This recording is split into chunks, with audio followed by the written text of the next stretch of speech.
We're doing another tour of an apartment here on Dearborn. This is a converted mansion, and we're going to look at this studio apartment real quick.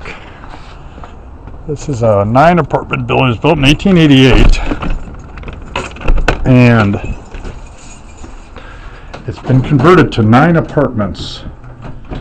And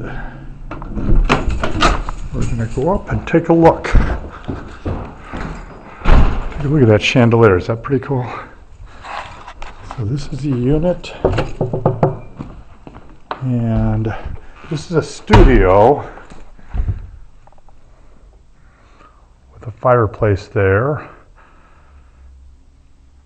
It's got 16-foot ceilings, but it's just one room. It's got air conditioning. They have it decorated very nicely.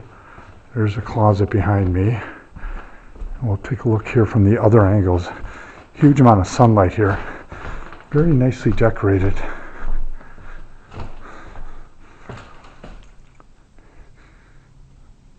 And then it's just got a tiny kitchen just with not a full stove, sink.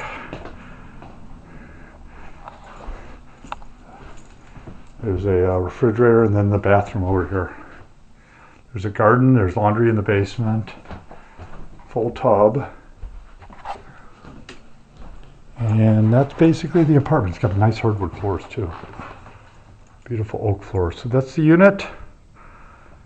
And take a look, and thanks for coming on our tour.